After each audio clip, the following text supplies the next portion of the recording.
So you're telling me that you ran our air fryer while we're boondocking and you had no shore power. How did you do this? Because my DC power was inverted.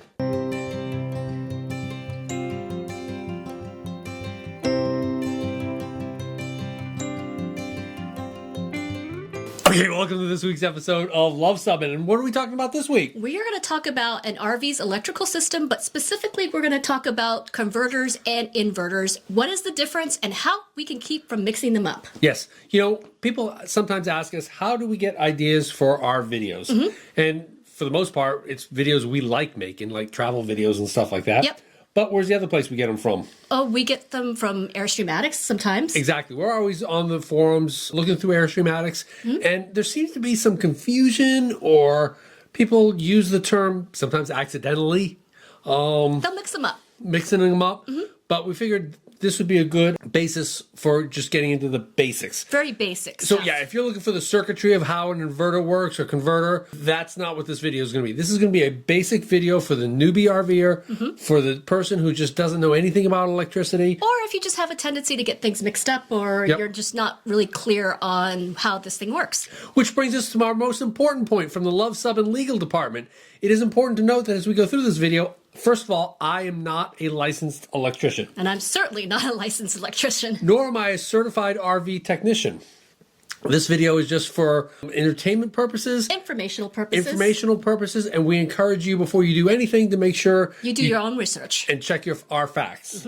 Because again, that's our Luv Subbin legal department. Yeah.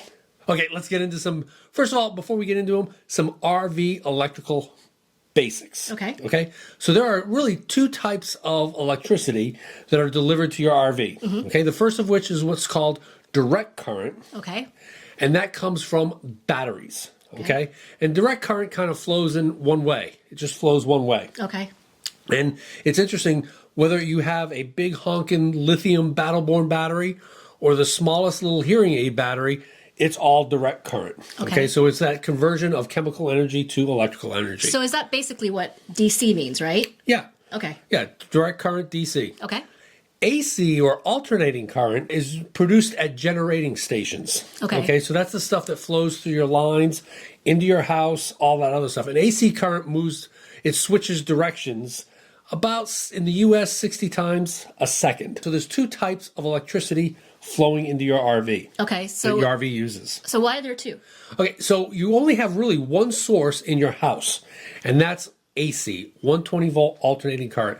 And the reason you don't have more than one in your house is you don't boondock in your house. Your house never moves.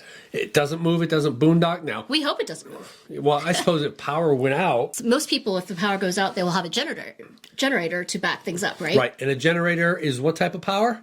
That would be AC, correct? Exactly. So it's generating AC type power. So when you plug your generator into your RV and you're boondocking, you're basically just mimicking power from the power generation facilities. The pedestal. Yep, the pedestal or whatever. Or shore power. Shore power, same thing. Okay, so that's when you're doing it with your generator. Okay, so that's kind of the basic systems. Now, in an RV, the two systems are together but separate. Okay, so the lights, fans, our furnace, etc., are all run on 12 volts. Okay. Regardless of whether you're plugged in or not, those systems are running on 12 volts. It's almost like your primary systems. Yes. So the stuff that you really need, right? So Your water pump? the water pump, and another excellent example of something that runs on 12 volts.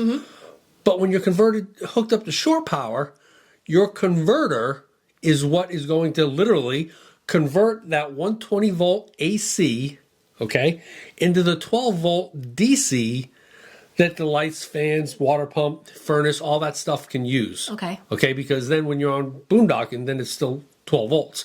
Okay, so that's the primary function of a converter, is to take that shore power, convert it to 12 volts so that you can run all your systems that would be running off batteries sometimes.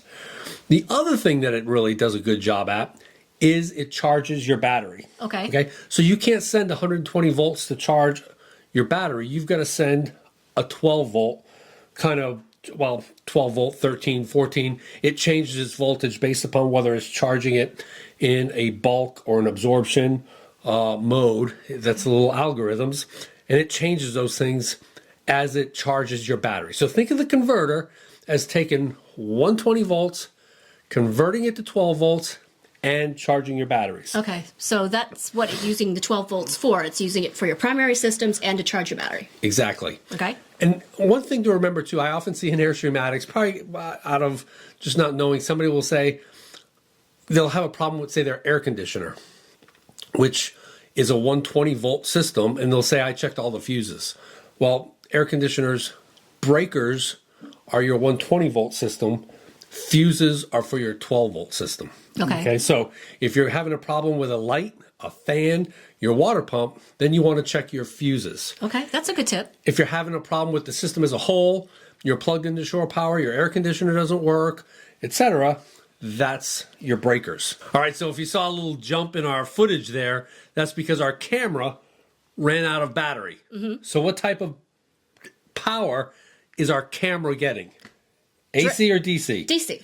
Direct current. It's a 7.2 volt lithium ion battery, which is not the same as a lithium iron phosphate. Okay. Slightly different, but yeah, so that's where that was. So yes, so if our spring maintenance checklist advocates cycling the breakers a couple times each and every spring, just to make sure that the breakers cycle properly, go back on, go back off, part of the spring maintenance checklist. And also it's a good idea just to press in those fuses to make sure they're secure, right? Yep, we do that as well as part of that. And so it's good to have fuses in your backup kit as well. Absolutely. So how do you know what items in your trailer work on 12 volt and which items work on the 120 volt? Yep, good question. You know, and the best way is to look at your manual. Okay. But generally, okay, first of all, your air conditioner is almost always going to work on 120 volt shore power.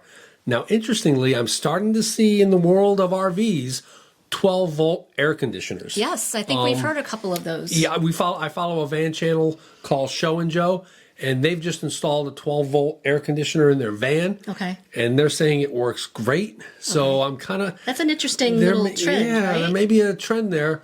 If you've got enough, now they've got like 800 ampere hours of batteries, so you're going to need a lot of juice to run your AC off of an off of batteries. But yeah, so primarily it's your air conditioner. Okay. For us, it's our refrigerator because we've got an absorption fridge. I think a lot of the newer Airstreams now are coming with 12 volt fridges. Interesting. So your fridge is always going to be running off of 12 volts, even when it's plugged into shore power. Yep. It's still going to be running on 12 volts. Yep. And I think that's your electric water heaters, if you've got something that uses a lot of juice like that, also uses 120. And let's not forget your plugs. And all of your outlets whenever you're plugging stuff in. Yep. Yeah, so that's kind of... the other thing with a converter, too, as I said, it's an excellent battery charger.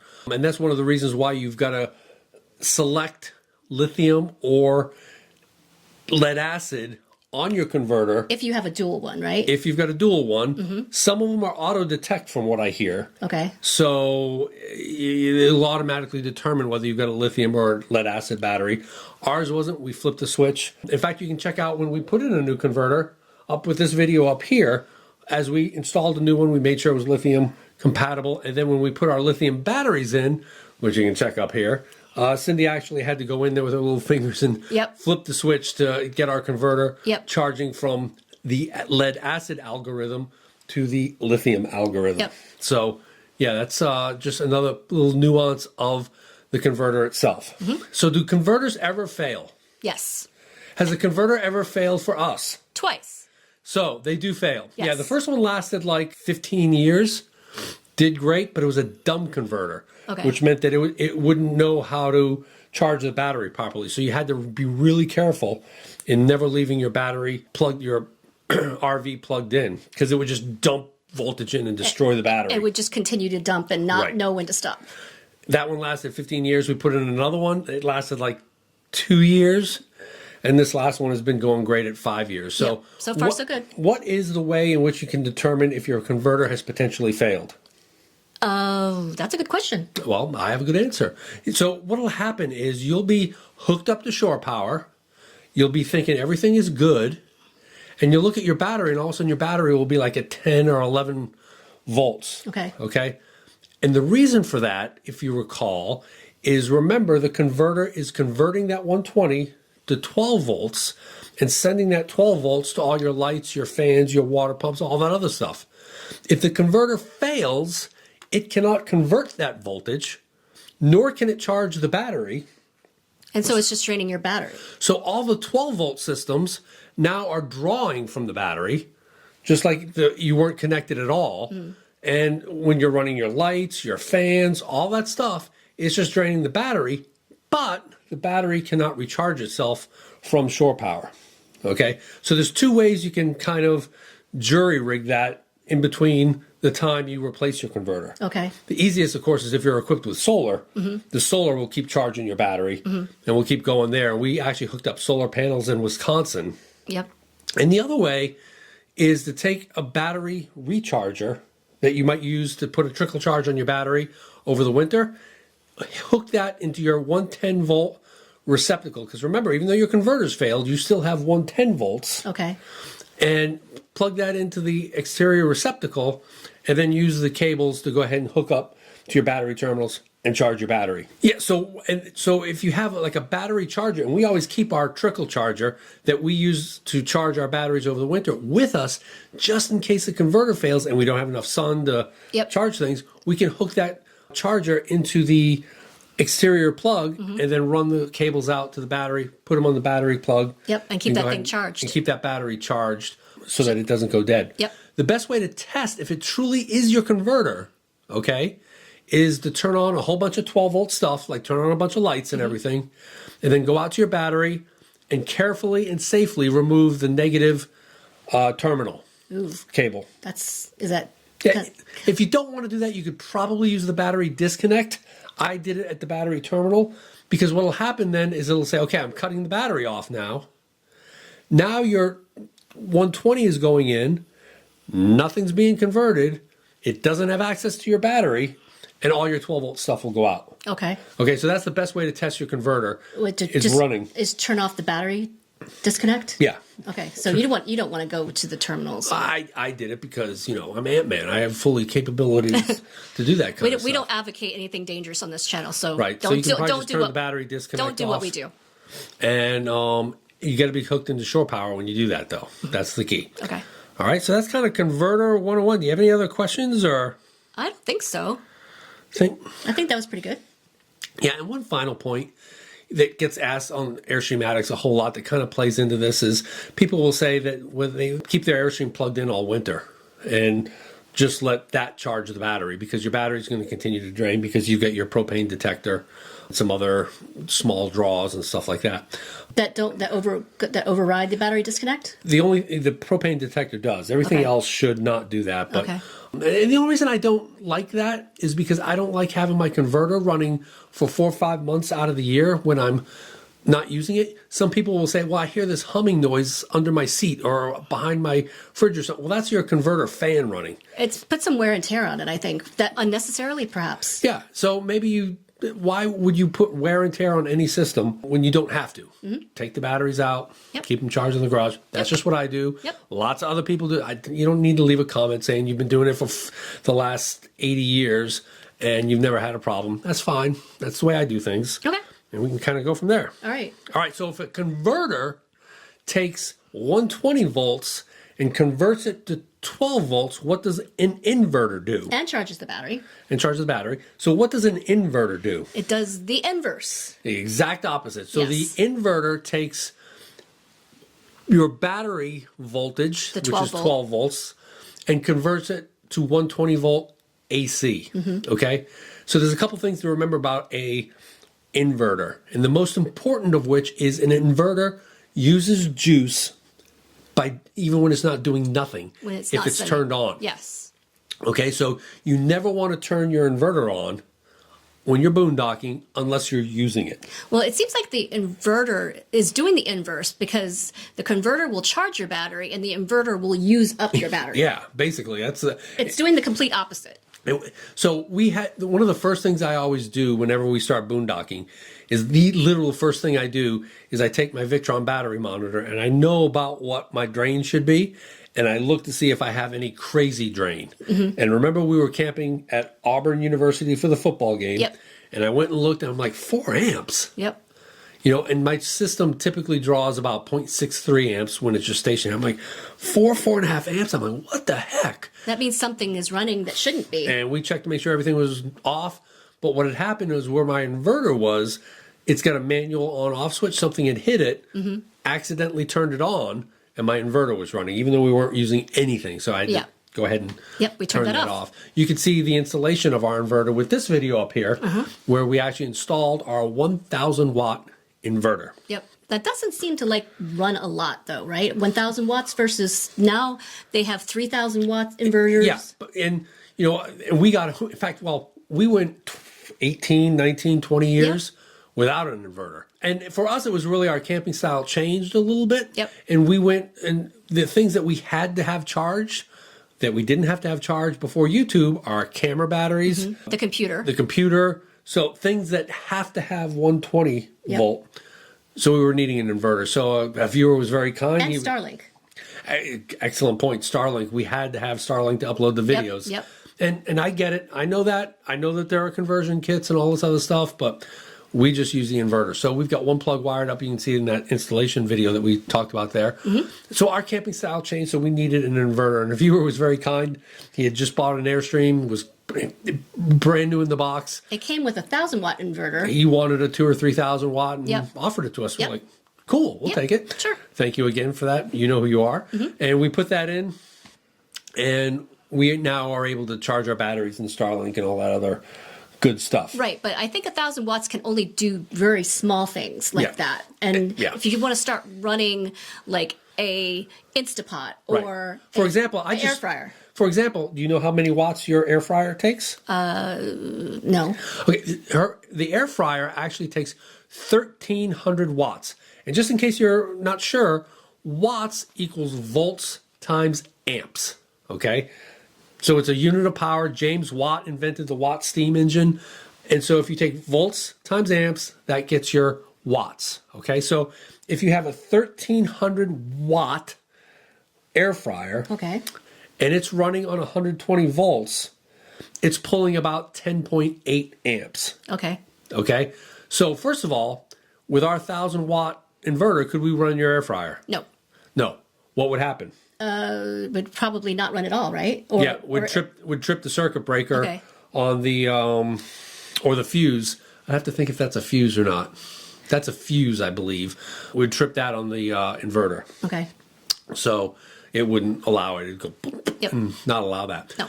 But then you can start to do the math. So you can start to sit there and say, okay, if we wanted to run 1,300 watt air fryer, we would have to go to a 2,000 watt inverter. So we say we don't have to.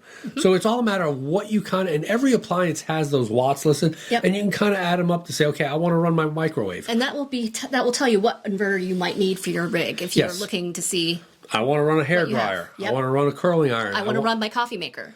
All that stuff goes into how big of an inverter you need. So we're very happy with 1,000 watt. Because we're just using it for and the new Basecamp XE has a 3,000 watt inverter. Yes, and you can check out that video up here. I don't know if I've run out of cards yet. I only get 5 cards that I can put up there. But yes, the new Basecamp XE. Yeah, every plug too is wired for the inverter. We only have one plug. We have one plug only. That's wired. That's wired for the inverter. But other systems, I think there's like a label on the plug itself saying that this is an inverted plug that you can use when you're on battery power. But every plug in the new Basecamp XE is inverted, including the one on the outside, which is really cool. Yes. All right, so I've got a question for you as far as improving the efficiency of your converter or your inverter. Okay, and how you can do that. And my primary question is, will chainsaws make them better? I don't think so, but it may improve the looks of your chains. Yeah, so it won't make your efficiency of your converter or inverter better, but it will improve the looks, make that otherwise boring safety equipment a quite snazzy look. And if you always want to keep your chains crossed and you don't want to be bottoming out with your chains, but if they do, it will protect, hopefully, those sparks from hitting the road. And maybe causing a fire. So, that's... Technically, they won't make them better, but they will make your thing look snazzy. Link in the description below.